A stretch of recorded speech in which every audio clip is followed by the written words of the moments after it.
selamat pagi. Terlebih dahulu saya mengucapkan terima kasih kepada sektor sekolah kerana memilih saya untuk bedah buku pada kali ini.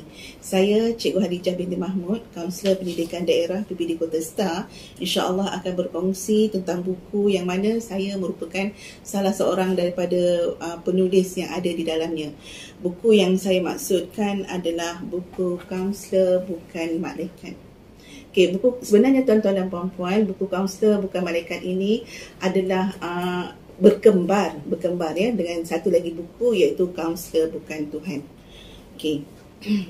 Buku Kaunselor Bukan Malaikat ini telah diterbitkan oleh Writer Right ya, Service yang berpusat di Shah Alam dan dicetak pada Januari 2020 dan dipasarkan bermula pada Februari 2022. Sedikit latar belakang ya mengenai editor. Editor buku ini merupakan penulis tersohor tanah air di mana dia juga adalah merupakan penulis Selamat Malam Tan Sri, di mana buku beliau telah diadaptasi ke layar perak dan diulang tayang beberapa kali sehingga kini, iaitu Puan Sri Diah Shaharuddin.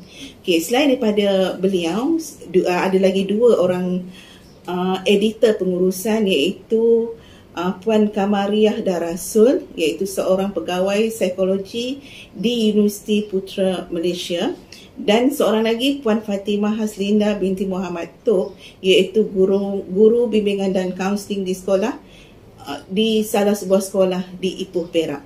Tuan-tuan dan puan-puan sekalian, buku Kaunselor Bukan Malaikat ini merupakan buku yang ditulis oleh 22 orang penulis yang terdiri daripada kaunselor-kaunselor di berbagai setting perkhidmatan lah, iaitu ada di antara mereka berada di IPT, IPTS, JPN, PPD, ada di matrikulasi dan ada juga di organisasi awam dan swasta ya. Buku ini merupakan dari segi kualiti. Buku ini dicetak dengan kualiti kertas yang sangat berkualiti ya, dengan grafik yang cantik dan kebanyakan ya gambar-gambar di dalamnya, ilustrasinya berwarna ya, berwarna, terutama sekali gambar penulis-penulis yang ada di dalamnya. Harga, dari segi harga, buku ini harganya agak mampu milik, hanya RM28 sahaja dengan 168 halaman bercetak. Okey. Kita teruskan.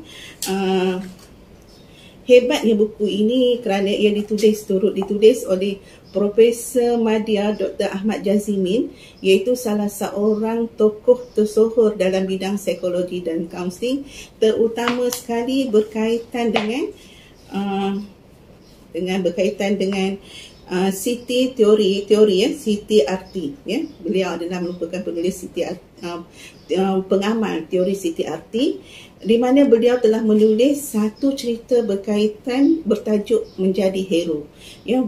Kisah perjuangan beliau, macam mana beliau terjebak di dalam bidang bimbingan dan kaunseling dan sekarang mempunyai ijazah dan dalam bidang kaunseling dan seterusnya berbisyarah di UPSI ya.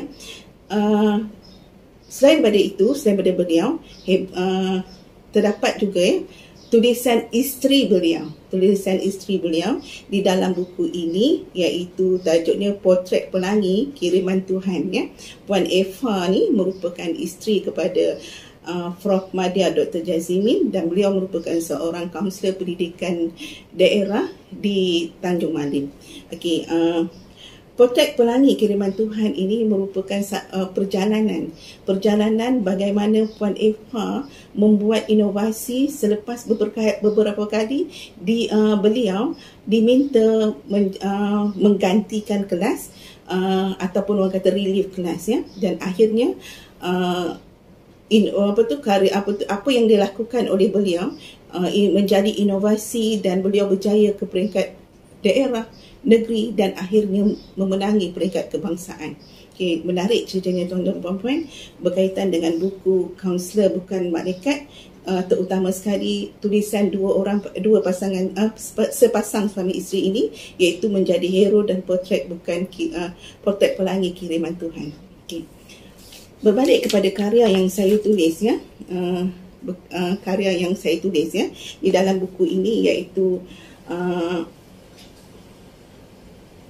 tajuk dia Di Sebalik Keresahan, menceritakan tentang dua kisah yang saya tulis, menceritakan tentang cerita benar tentang dua orang pelajar saya ataupun klien saya yang menjadi mangsa perpisahan ataupun penceraian antara kedua ibu bapa mereka.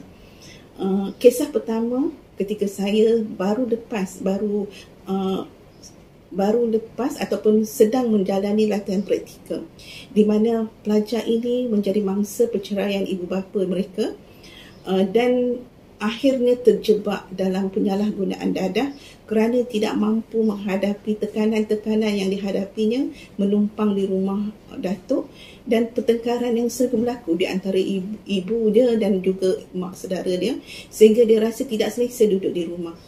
Okay, keadaan kemiskinan itu menyebabkan dia mencari alternatif untuk menghilangkan rasa kesakitan yang dihadapinya di luar, dan akhirnya dia terlibat dengan penyalahgunaan dadah.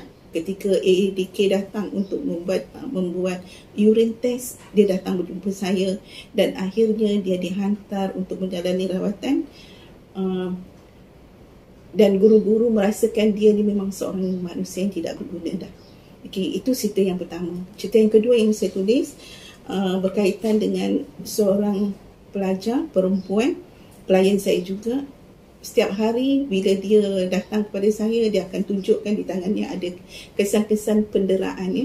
Dipukul, lebam sana, lebam sini. Sehinggalah pada suatu hari saya membawa kesnya kepada pengetahuan pihak pengurusan sekolah, dan dengan bantuan PKM, ibu dia telah dipanggil tetapi tidak hadir. Yang hadir adalah datuk dia, iaitu nenek dia sendiri. Dan di situ kita buat proses. Akhirnya kita tahu bahawa pelajar itu didera kerana rupanya bersamaan dengan rupa ayahnya. Jadi maknya mengambil keputusan untuk mendera dia adalah disebabkan persamaan wajah antara klien dengan bekas suami dia. Jadi ini adalah dua kisah menunjukkan bahawa pelajar-pelajar kita di sekolah menghadapi pelbagai tekanan hasil dari penceraian ibu bapa. Okey. Selain daripada karya saya, terdapat lagi saya dan juga Prof. Lazimin serta isterinya, terdapat lagi beberapa karya lain yang memang sangat menarik dan memang memberi kesedaran kepada kita berkaitan dengan kisah-kisah yang selalu berlaku di sekolah, ya. 22 karya ini sebenarnya berkisah tentang dunia menolong, menolong kehidupan sebagai kaunselor, di mana kaunselor ini merupakan hero yang tidak didendang, ya, tidak didendang, dan dia juga merupakan manusia kerana dia bukanlah malaikat. Okey, kebaikan buku, ya, berkisar kepada kebaikan buku Kaunselor Bukan Malaikat ini wajar dimiliki oleh ramai kaunselor yang ada di luar sana sebagai panduan, ya, panduan untuk mengenali dunia kaunseling, terutama bagi orang awam, dan sebagai rujukan kepada kaunselor-kaunselor, terutama kaunselor yang baru, untuk menjadi garis panduan bagaimana untuk melihat permasalahan yang dihadapi oleh klien-klien, terutama di sekolah dan sebagainya. Okey, jadi tuan-tuan dan puan-puan, buku ini sebenarnya boleh didapati melalui penulis-penulis dan yang seperti saya sendiri boleh didapati, ataupun boleh juga ke kedai toko-toko buku berhampiran seperti Popular ataupun Hasani.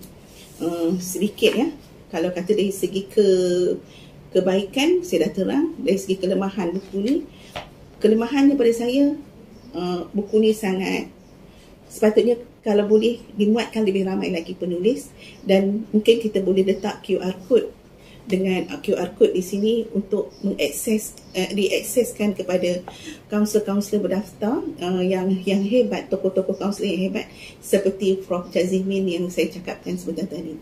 Okey, saya rasa itu saja berkaitan dengan buku Kaunselor Bukan Malaikat.